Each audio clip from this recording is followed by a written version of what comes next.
पद यात्रा के बारे में इस ग्रंथ में तो हमें कोई ऐसी जानकारी नहीं मिली है कि जिसमें पद यात्रा के बारे में ये रामदेव जी महाराज जी ने कहीं पर उल्लेख किया हो कि आप पद यात्रा करना, पद यात्रा जातरू करें, ऐसा कोई प्रमाण इसमें नहीं मिल रहा है। पुस्तक के अंदर की संत रामपाल जी महाराज क्या ज्ञान बताते हैं और रामदेव जी ने क्या ज्ञान दिया, तो उसके बारे में कुछ इसमें प्रमाण है? बिल्कुल, इसमें कई प्रमाण है। जैसे कि संत रामपाल जी महाराज जी गुरु को ही परमात्मा का स्वरूप बताते हैं और सदगुरु की जो भक्ति है उसको करने पर ही ये आत्मा सतलोक जा सकती है। सेम प्रमाण आपको इसी रामदेव जी महाराज जी के 24 प्रमाण में मिलेगा। नमस्कार दर्शकों, मैं आपके साथ पारस जोशी और आज एक विशेष पेशकश के साथ हम आपको लेके आए हैं कि आज जैसे अभी वर्तमान के अंदर जो सावन भादों का महीना होता है वो सनातन धर्म में एक बहुत ही महत्व रखता है और जो धार्मिक लोग जो होते हैं वो तीर्थों पर जाते हैं, पद यात्रा करते हैं। और विशेषकर अभी हम राजस्थान में हैं तो राजस्थान की बात करें तो राजस्थान के लोक देवता हुए थे बाबा रामदेव जी रूणीचा वाले। तो लोग रूणीचा पैदल यात्रा करते हैं। तो हम जानने का प्रयास करेंगे संत रामदेव जी महाराज ने जो ज्ञान दिया उसके ज्ञान के आधार पर पद यात्रा का, तीर्थों पर जाने का क्या महत्व है। तो हमारे साथ एक महानुभाव जुड़ गए हैं जो आध्यात्मिक ज्ञान रखते हैं और आध्यात्मिक गोष्ठी के लिए हम उनसे बात करते हैं और परिचय लेते हैं। नमस्ते सर। सत साहिब जी। क्या नाम है सर आपका? गोपाल नाम है जी। सर क्या करते हैं आप? सर हम RSCB के अंदर सर्विस करता हूँ। गोपाल जी, हम एक विशेष जो आजकल तीर्थों पर पद यात्रा चलती है, सावन बाद में विशेषकर चलती है और हमारे यहाँ लोक देवता हुए थे बाबा रामदेव जी, उनके यहाँ पे भी यहाँ राजस्थान से और गुजरात से लाखों श्रद्धालु जो पद यात्रा करते हैं। तो वास्तव में क्या बाबा रामदेव जी के ज्ञान के आधार पर या ग्रंथों के आधार पर इसका क्या महत्व है? हम थोड़ा हमारे दर्शकों को इस पर खुलासा चाहिए। देखो जी, अपन पहले तो भगवान रामदेव जी के जो ज्ञान का जो प्रमाणित ग्रंथ है उससे अपन प्रमाण करके देखते कि उसमें बाबा रामदेव जी क्या बताते हैं तीर्थों के बारे में। तो उसके लिए जो प्रमाणित है वो है रामदेव जी के 24 प्रमाण। ये एक पुस्तक है, इसमें ये आप देख सकते हो बाबा रामदेव जी 24 प्रमाण है। और आज इस पुस्तक के आधार पर हम वीडियो की शुरुआत करेंगे। और वास्तविक क्या है, क्योंकि देखो कोई कुछ कहता है संत, कोई श्रद्धालु कुछ कहते हैं, लेकिन आधार क्या है? जैसे कि बाबा रामदेव जी ने इस ग्रंथ में पद यात्रा के बारे में, तीर्थों के बारे में क्या आधार बताया है और लोग क्यों जा रहे हैं, इसके बारे में डिटेल से जानेंगे। देखिए, पद यात्रा के बारे में इस ग्रंथ में तो हमें कोई ऐसी जानकारी नहीं मिली है कि जिसमें पद यात्रा के बारे में ये रामदेव जी महाराज जी ने कहीं पर उल्लेख किया हो कि आप पद यात्रा करना, पद यात्रा जातरू करें, ऐसा कोई प्रमाण इसमें नहीं मिल रहा है। बल्कि रामदेव जी स्वयं तीर्थ पर जाने के लिए भी इस ग्रंथ के अंदर मना कर रहे हैं। देखिए जी, आप 24 प्रमाण के पेज नंबर 35 के ऊपर ये रामदेव जी महाराज जी की वाणी है, जिसमें रामदेव जी के अंदर ज्ञान प्रमाण नाम का की ये वाणी है। इसमें स्पष्ट लिखा हुआ है, ऐसी भूल पड़ी निज माही, सिमरथ गुरु समझाई, कर्तव्य मिट्टिया कमाई पावे, तीर्थ व्रत नहीं जाई। न तो व्रत करना है न तीर्थ, इन दोनों के लिए रामदेव जी ने इस प्रमाण के अंदर मना कर रखा है। ये लास्ट में रामदेव जी की छाप भी है इसके अंदर और ये रामदेव जी महाराज जी की ही वाणी है और ये 24 प्रमाण के अंदर प्रमाणित है।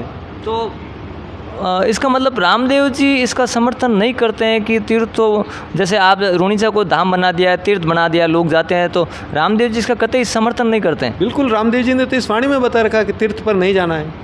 अच्छा, एक बात और अभी सामने उभर के आई है कि हमने एक सोशल मीडिया पे वीडियो भी देखा है संत रामपाल जी महाराज के भक्तों का और एक अन्य जो पब्लिसिटी के लिए वीडियो बनाते हैं, उनकी पुस्तक नहीं पढ़नी चाहिए, ज्ञान गंगा के। तो ज्ञान गंगा पुस्तक और रामदेव जी की जो रामपाल जी के भगत बोल रहे थे कि उनका ज्ञान सेम है, तो इसके बारे में कोई प्रमाण है कि इस पुस्तक के अंदर की संत रामपाल जी महाराज क्या ज्ञान बताते हैं और रामदेव जी ने क्या ज्ञान दिया, तो उसके बारे में कुछ इसमें प्रमाण है? बिल्कुल, इसमें कई प्रमाण है। जैसे कि संत रामपाल जी महाराज जी गुरु को ही परमात्मा का स्वरूप बताते हैं और सदगुरु की जो भक्ति है उसको करने पर ही यह आत्मा सतलोक जा सकती है। सेम प्रमाण आपको इसी रामदेव जी महाराज जी के इस 24 प्रमाण में मिलेगा। इसमें देखिए आप, ये गुरु महिमा है, इसमें गुरु चालीसा। इस गुरु चालीसा के अंदर रामदेव जी महाराज जी स्वयं कहते हैं कि ये देखो, गुरु सेवा कोई बिरला जाने, मूर्ख नहीं यह बात पिछाने। ठीक है, जो सतगुरु का लेवे नामा, वो ही पावे अचल आरामा, यानी कि मोक्ष को प्राप्त करेगा जो सतगुरु से नाम लेगा। मैं आपको बीच में रोकना चाहूँगा कि जिसका मैं तो बताया है, लेकिन बहुत सारे धर्मगुरु है, तो एक श्रद्धालु कैसे जानेगा कि सच्चा गुरु कौन है, या इसमें कोई उस संत के बारे में प्रमाण है? सभी के लक्षण इसी से अभी हम सिद्ध करके बताएंगे। इसी 24 प्रमाण ही इस पुस्तक के अंदर से ही आपको सभी प्रमाण देंगे कि वो पूर्ण गुरु होगा कौन, क्या उसके लक्षण होंगे, किस तरीके का होगा, वह भी इसमें प्रमाण है। हम भी जानने को आतुर है, बताइए क्या चीज़ है इसके बारे में? बताएंगे कि ये सभी सत नाम से तरिया, नुगरा नाम बिना ही मरिया। ये सत्य नाम, सतगुरु कौन होगा? जो सत नाम दृढ़ाएगा। सतगुरु सोई जो सत नाम दृढ़ावे, और नाम कोई काम नहीं आवे। तो सतगुरु रामपाल जी महाराज जी बताते सतनाम की जो महिमा है, और सतगुरु सोई जो सतनाम दृढ़ावे। और ये देख लो, ये सेम सतगुरु होगा वो सतनाम। तो दर्शकों, अब उस संत के बारे में जानेंगे कि उसकी वो कहाँ आएगा, कैसा होगा और इसके क्या लक्षण होंगे। ये 24 प्रमाण में कितना सार्थक होता है, हम जानने का प्रयास करते हैं। जी, अब उस संत के बारे में रामदेव जी महाराज जी अपनी इस 24 प्रमाण में क्या बता रहे हैं, उसको अपन देखते हैं कि वो चौथे युग में आएगा, उसका प्रमाण कहाँ है। ये देखिए,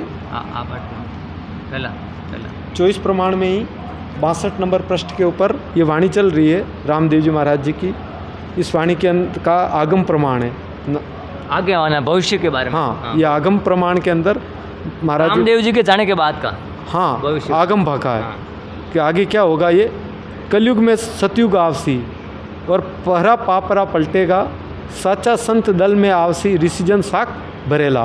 और ये जुग चौथा में होवेला, ये चौथे युग में ये सारी घटना होगी। यानी अगम का मतलब तो ये हो गया कि मतलब रामदेव जी के जाने के बाद आएगा। हाँ। रामदेव जी ने खुद का भी नहीं बोला, और आने वाले संत के वाले के बारे में। हाँ, आगे जो होगा, ठीक है। तो वो कौन होगा, क्या होगा, उसके बारे में आगे ही ये एक अलग शब्द है, मेहंदी प्रमाण। इसके अंदर पेज नंबर 65 के ऊपर स्वयं कह रहे हैं, नगर कोट नहीं जाट कहासी, मुकबंद हाक कवि गुण गासी, जिनके घर बड़ भीवजी आसी, जत सत न्याव आप ही करासी। इसके अंदर बता रखा कि वो जाट कहासी, वो जाट वर्ण में आएगा। वो जो संत आएगा वो जाट कुल के अंदर आएंगे। तो जाट वर्ण से हम कैसे समझ पाएंगे कि वो संत कौन है, कैसे क्या है? आज सतगुरु रामपाल जी महाराज जी जो हरियाणा के अंदर सतलोक आश्रम के संचालक हैं, और ये सत भक्ति जो संत रामपाल जी महाराज जी चला रहे हैं, वो जाट वर्ण में ही उनकी अवतरण हुआ है। अच्छा, तो हरियाणा में आना का भी कोई संकेत है कि भाई वो हरियाणा में आएंगे या क्या है? इसके अंदर बता रखा है, हरियासी हरियाले तोरण। इसी कबीर प्रमाण में, ये मेघड़ी प्रमाण रामदेव जी महाराज जी का ही, इसमें स्पष्ट बता रखा, हर आसी हरियाले तोरण, रंगरी रीत चुकासी, सुंदर खाती आगम भासिया, जुग चौथा में होसी। ये भी चौथे युग में होगा, ये भी प्रमाण है। और वो परमात्मा आएंगे, वो हरियाणा के अंदर आएंगे जहाँ हरियाली ज़्यादा है, यानी कि जो सबसे ज़्यादा धन निधान से संपूर्ण देश है, देश का जो सबसे राज्य है वह हरियाणा है। तो दर्शकों, काफ़ी प्रमाण हमने देखे हैं, 24 प्रमाण बाबा रामदेव जी के। तो सर, इसका क्या निष्कर्ष निकलता है आपके हिसाब से, क्या कहना चाहेंगे आप?